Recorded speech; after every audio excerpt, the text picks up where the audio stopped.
ये है रेलवे के लिए रामबाण किताब। अगर आपको रेलवे में नौकरी लेना है तो आपको ये वाला किताब, रेलवे स्पीडी की किताब आपको पढ़नी ही पड़ेगी, क्योंकि रेलवे के जितने भी एग्जाम होते हैं यहाँ से प्रश्न आते हैं। और इस चैप्टर पे मैं मध्यकालीन भारत को पूरा खत्म करूंगा, जो मेरा सीरीज चल रहा है हर दिन 2 पेज का सीरीज।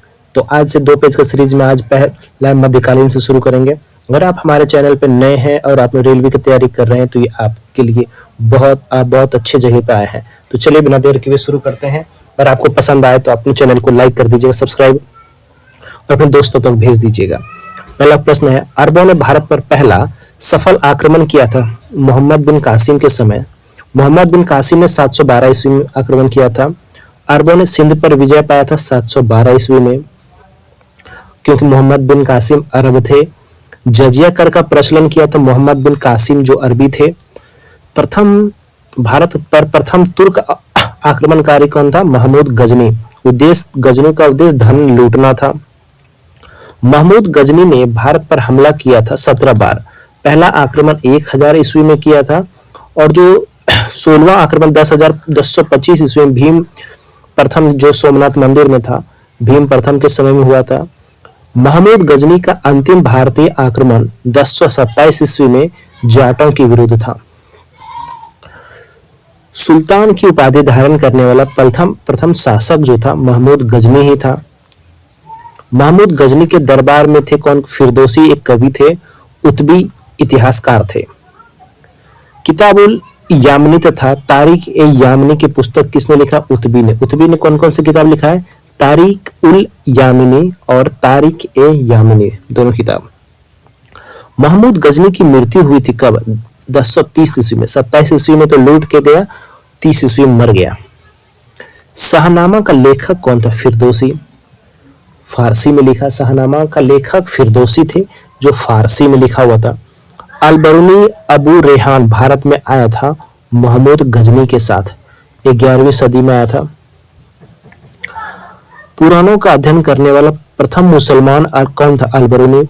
उसने कौन सा पुस्तक लिखा है? किताबुल हिंद लिखा हुआ है।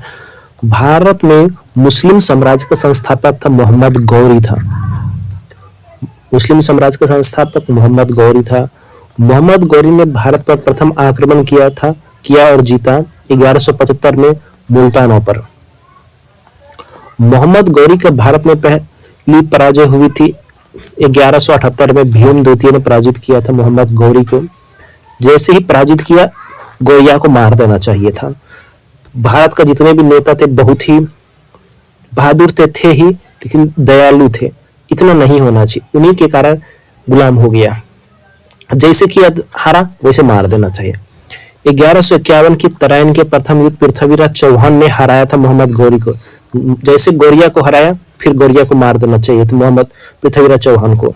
चौहान मार देता गौरिया को तो काम नहीं होता। फिर देखिए क्या कि 1192 की तराइन के युद्ध में मोहम्मद गौरी को किसने हराया?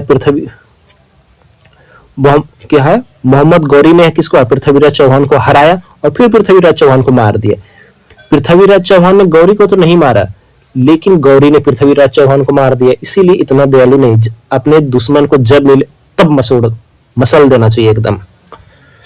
1194 के चंदावर के युद्ध में मोहम्मद गौरी ने हराया था गढ़वाल और कन्नौज के जयचंद को भी हराया और जयचंद को मार दिया। ये लोग कितने थे कि अपने जो भी दुश्मन थे उसको क्षमा नहीं करते थे, सीधा मसल देते थे। मसलेंगे तभी आप राज करेंगे। जो नहीं मसलेगा अपने दुश्मन को, फिर वो दुश्मन अगले बार आएगा और ज्यादा करके, और उसके बाद आपको मसल देगा। मोहम्मद गौरी की हत्या 15 मार्च 1206 को खोखर नामक जाट उपसंगत के लोगों ने किया था। दिल्ली सल्तनत का संस्थापक था कुतुबुद्दीन ऐबक, मोहम्मद गौरी का दास था। भारत पर राज किसने किया? नौकरों ने राज किया है। इसी लोगों के कारण से जयचंद और पृथ्वीराज चौहान, उन लोगों ने अगर इसको मार दिया होता, चलो उनका नौकरी नहीं आता। दिल्ली सल्तनत का वास्तविक संस्थापक कौन था? इल्तुतमिश ऐबक का गुलाम था। गुलाम दास ममलुक वंश का संस्थापक कौन था? 1206 में कुतुबुद्दीन ऐबक। दिल्ली सल्तनत की प्रथम राजधानी कौन सी थी? लाहौर थी, कुतुबुद्दीन ऐबक ने बनाया था। लाहौर से राजधानी दिल्ली किसने लाया? इल्तुतमिश ने लाया। गुलामों का गुलाम किसे कहा जाता है? इल्तुतमिश। गुलाम अच्छा होता है या नौकर अच्छा होता है? बताइए, अगर आपको पूछा जाए गुलाम अच्छा या नौकर अच्छा? नौकर तो वो होगा जब काम किया किया, नहीं किया छोड़ भाग गया, आप नहीं करेंगे नौकरी। गुलाम तो आपको हर हाल में वो करना पड़ेगा। सोचिए भारत में ऐसा स्थिति थी, गुलामों ने भारत को राज किया है उन लोगों के कारण। कुतुब मीनार का निर्माण कार्य पूरा हुआ था, कुतुबुद्दीन ऐबक ने करवाया था, इल्तुतमिश ने। कुतुब मीनार का निर्माण किया गया बख्तियार काकी की स्मृति में। कभी कभी पढ़ता हूँ जब ये सब लोग, मन तो करता है कि कैसे कैसे आदमी थे यहाँ पर, अपने आप में मर गए, उसके कारण भारत को गुलाम करवा दिया। लाख बख्श कहलाता था, कुतुबुद्दीन ऐबक को लाख बख्श कहते थे। 2.5 दिन का झोपड़ा नामक मस्जिद का निर्माण करवाया था ऐबक ने। अजमेर का जो संस्कृत कॉलेज कहते हैं कि संस्कृत कॉलेज था, उसी का निर्माण करवाया था तोड़ के। ख्वाजामुद्दीन चिश्ती का दरगाह का अजमेर में। गौरी ने प्रथम अख्ता प्रदान किया था ऐबक को। कुतुबुद्दीन ऐबक की मृत्यु हुई थी 1210 में चौगान पोलो खेलते इसमें घोड़ा से गिरकर। कुतुबुद्दीन ऐबक का मकबरा कहाँ है? लाहौर में। कुतुबुद्दीन ऐबक का उत्तराधिकारी कौन है? आराम शाह। गुलाम वंश का वास्तविक संस्थापक इल्तुतमिश। एकता प्रथा की शुरुआत किया था इल्तुतमिश ने किया था। तुर्कान ए चिहलगामी यानी 40 सरदार जो थे, इल्तुतमिश ने शुरू किया, बलबन ने समाप्त किया। शुद्ध अरबी सिक्के चलाए थे इल्तुतमिश ने। चांदी और टका और तांबे को जीतन नामक सिक्का चलाया था इल्तुतमिश ने। मंगोल शासक चंगेज खान तैमूरचिन ने भारत पर आक्रमण किया था इल्तुतमिश के समय। इल्तुतमिश ने बिहार में अपना प्रथम सूबेदार बनाया था मलिक जानी को एवाज के स्थान पर। भारत में प्रथम मुस्लिम महिला शासिका रजिया सुल्तान कौन थी? इल्तुतमिश की पुत्री थी। इसकी शासन कार्य 1236 से लेकर 40 तक। रजिया ने विवाह किया था अल्तुनिया से। रजिया की हत्या कर दी 1240 में कैथल में डाकुओं ने। बलबन का पूरा नाम था गयासुद्दीन बलबन था। बलबन का वास्तविक नाम था बहाउद्दीन था। साला बह क्या आया था? बहाउद्दीन। बलबन की पुत्री का विवाह किया था 1249 में नसरुद्दीन महमूद से। टोपी सिलकर अपना जीवन निर्वाह करने वाला सुल्तान था नसरुद्दीन मोहम्मद। सोचिए, टोपी जो सिलकर, जो टोपी सीकर उसको खाने का नहीं था, टोपी सीता था, वो सुल्तान था। ऐसे ऐसे लोगों ने भारत पर राज किया है। बलबन को उलूग खां की उपाधि प्रदान किया था नसरुद्दीन महमूद ने। लौह एवं रक्त की नीति अपनाई थी बलबन ने। क्यों अपनाई थी?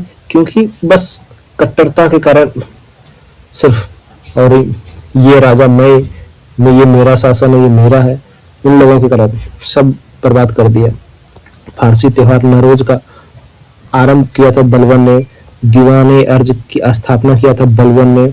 सिजदा प्रदोष की प्रथा लागू किया था बलबन ने। अमीर खुसरो दरबारी कवि थे, किसके? बलबन के दरबारी कवि थे। भारत का तोता कहा जाता था अमीर खुसरो को। सबके हिंदी यानी खड़ी बोली का जनक माना जाता अमीर खुसरो को।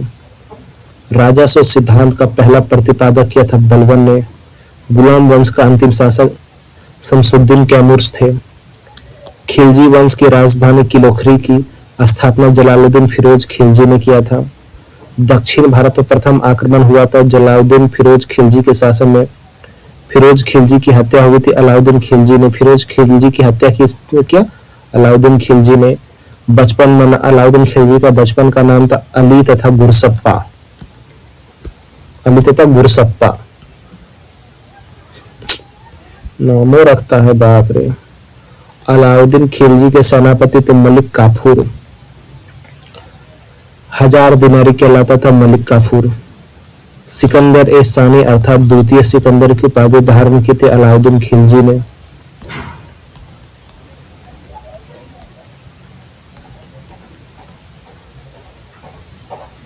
भूमि की पैमाइश कराकर लगान वसूल प्रारंभ करने वाला पहला सुल्तान अलाउद्दीन खिलजी था। घोड़ा दागने तथा सैनिकों की हुलिया लिखने की प्रथा प्रारंभ किया था अलाउद्दीन खिलजी ने। बाजार नियंत्रण प्रणाली दीवाने रियासत लागू किया था अलाउद्दीन खिलजी ने। गुप्तचर विभाग को संगठित किया अलाउद्दीन ने। अलाई दरवाजा और हौज खास का निर्माण कराया था अलाउद्दीन खिलजी ने। इक्ता प्रथा को समाप्त किया था किसने? अलाउद्दीन खिलजी ने समाप्त किया था इक्ता प्रथा। रानी पद्मिनी यानी पद्मावत थी कहाँ की? चित्तौड़गढ़ की रानी और राजा रत्न सिंह की पत्नी थी।